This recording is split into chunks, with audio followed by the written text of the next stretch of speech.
Baik Papa dan Mama, saudara-saudari sekalian yang terkasih, selamat pagi semua. Coba lebih semangat sedikit. Selamat pagi semua. Jangan sampai mengantuk dari tadi malam pun sampai tembus pagi kan. Baik, kita biasanya hidup itu selalu bertetangga dengan orang lain, dengan bersaudara atau siapapun dia. Maka ketika membangun keluarga, ada dua hal yang perlu diperhatikan ketika orang membangun keluarga. Yang pertama, keluarga itu artinya garis satu darah, satu turunan. Sepupu, bersaudara, satu nenek, satu kakek dan berbagainya. Yang kedua, keluarga itu adalah bangun berdasarkan hubungan emosional, tetangga, alumni, atau apa saja. Nah, di dalam kebersamaan itu ternyata banyak hal yang kemudian membuat hubungan itu retak. Baku marah. Kita dalam bahasa kampung itu baku marah. Adik baku marah dengan kakak, kakak darah tinggi di adik, dan berbagainya lah. Sampai pada tingkat ini, ada satu prinsip yang kita tidak boleh lupa dan tidak boleh buang, adalah saling memaafkan. Maka di kalender dunia biasa disebut dengan tahun baru, saling mohon maaf. Apa yang menjadi dasar untuk kita saling memaafkan? Karena ternyata perang yang terbesar di dunia itu adalah perang mengalahkan diri sendiri, menjadikan diri sebagai manusia bebas. Tidak boleh terikat. Coba Bapak Mama bersaudara sekalian periksa diri, selama ini saya terikat dengan apa?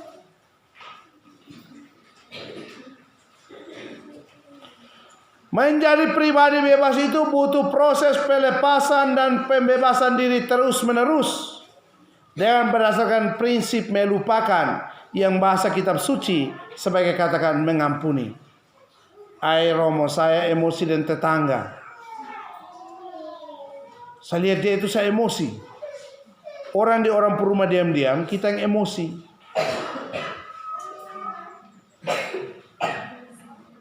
Romo, saya punya adik dong, ini memang terlalu buat saya jengkel. Saya omong juga tidak masuk. Maka ada dua hal yang Tuhan tawarkan. Yang pertama adalah proses mengampuni itu butuh menjadi orang yang pemberani. Maka ketika Petrus tanya kepada Tuhan, Tuhan, sampai berapa kali aku harus mengampuni? Tuhan bilang sampai 70 kali 7 kali 7. Artinya apa? Mengampuni itu terus menerus tanpa batas. Jadi kalau ada yang datang misa baku marah, pulang minta maaf. Bisa toh? Bisa. Kalau tadi pagi ada yang datang misa su marah-marah, memang pulang kasih turun darah. Ada satu mama tua, dia tempel ini tensoplas tuh.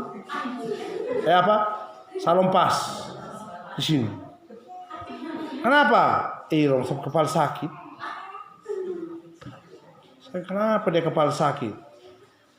Ternyata masuk keluar dia marah tiap saat. Air panas dia marah, air dingin dia marah, air hangat dia marah. Pernah diceritakan satu pastor pergi ikut retret.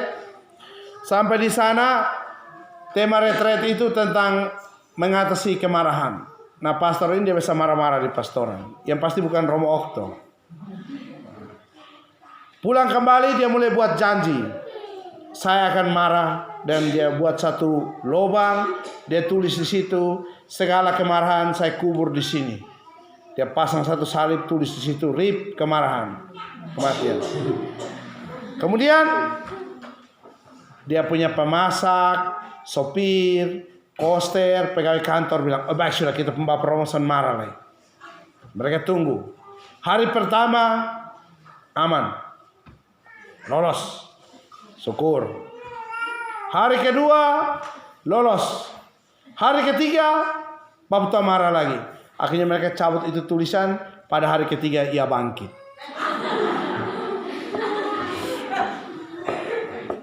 Marah juga pakai bangkit. Maka hal yang kedua itu melihat sesama itu dari kacamata positif. Saya tidak suka kalau lihat orang dari kacamata negatif. Orang baru bergerak sedikit kita senter, bergerak sedikit kita senter. Kenapa kita tidak maju? Karena kita terlalu banyak taruh kacamata negatif di sini. Nah, ion negatif di dalam tubuh itu dia mampu merusak seluruh stamina tubuh. Coba bapak mama pagi-pagi bangun langsung taruh masalah di sini.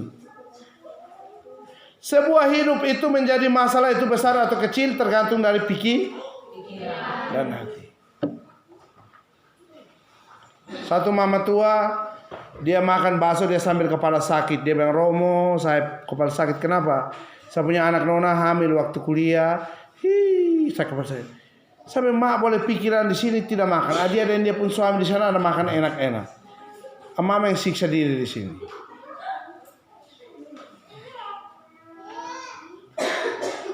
Atau anak-anak sekolah pelajaran yang paling berat itu pelajaran apa? Matematika atau agama? Matematika atau agama? Mana yang pelajaran berat bahasa Inggris mana? Siapa angkat tangan? Yang matematika mana?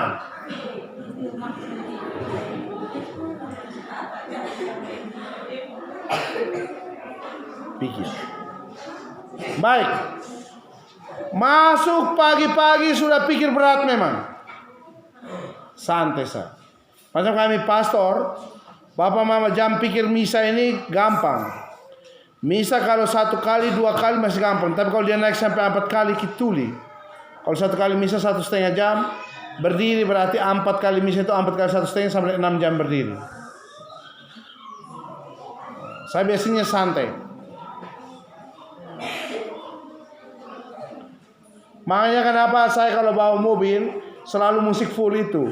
Karena musik itu membuang sebagian energi negatif.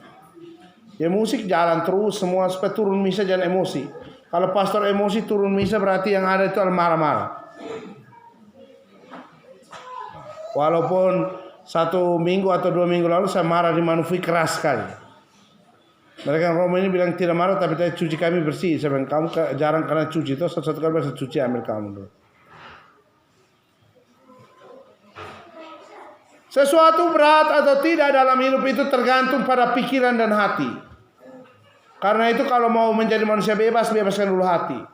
Kita datang tugas di satu tempat. Kenapa orang merasa diri sebagai buangan? Tugas di naik kakek sebagai buangan, manusia buangan. Karena dia tidak pernah melihat emas di setiap tempat. Ada pada pikir? Ada pada mana? Pikiran ini ditentukan oleh lingkungan kita bergaul. Kalau lu tiap hari duduk dengan orang malas, hasilnya lu malas. Kalau duduk dengan orang gosip, hasilnya lu tukang cerita orang. Kalau duduk dengan orang yang penakut, hasilnya lu banci. Semua itu tergantung pada pikiran.